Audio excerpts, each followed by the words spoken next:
Good evening, it's Tucker Carlson.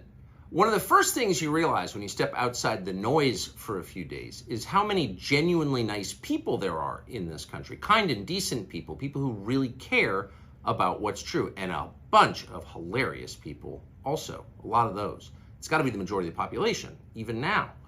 So that's heartening.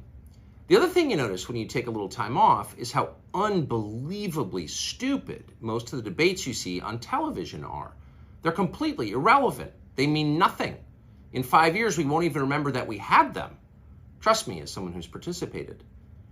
And yet at the same time, and this is the amazing thing, the undeniably big topics, the ones that will define our future, get virtually no discussion at all. War, civil liberties, emerging science, demographic change, corporate power, natural resources. When was the last time you heard a legitimate debate about any of those issues? It's been a long time. Debates like that are not permitted in American media. Both political parties and their donors have reached consensus on what benefits them, and they actively collude to shut down any conversation about it. Suddenly, the United States looks very much like a one-party state. That's a depressing realization, but it's not permanent. Our current orthodoxies won't last. They're brain dead. Nobody actually believes them. Hardly anyone's life is improved by them. This moment is too inherently ridiculous to continue, and so it won't. The people in charge know this. That's why they're hysterical and aggressive. They're afraid. They've given up persuasion. They're resorting to force. But it won't work. When honest people say what's true, calmly and without embarrassment, they become powerful. At the same time, the liars who've been trying to silence them shrink, and they become weaker. That's the iron law of the universe. True things prevail.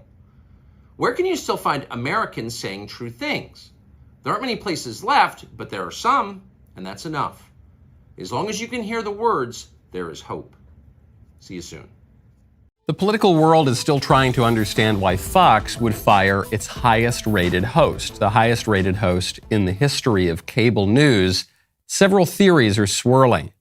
Some have said it's because of a recent defamation lawsuit related to the 2020 election. But that theory falls flat when you remember that plenty of other Fox hosts went way further than Tucker on election fraud claims, and they still have their jobs. Another theory is that Tucker just chose to leave. That one falls flat when you remember that he signed off his Friday show telling viewers that he'd be back on Monday. Now, Vanity Fair has a third theory. The theory is that Tucker was fired for a speech he gave at the Heritage Foundation over the weekend.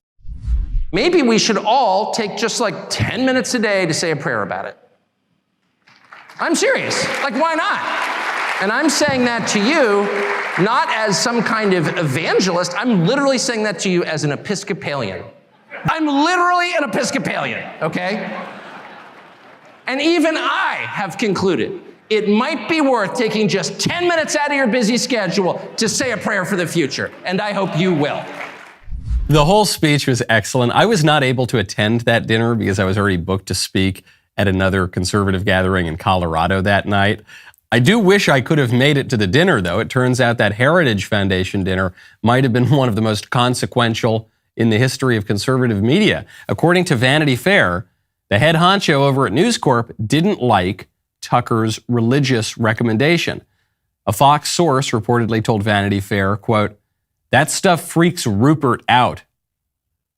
I don't know what really motivated Fox to fire Tucker. Of all the theories out there, this one is the most absurd. Episcopalian extremism. That's the joke that Tucker made as he gave his advice.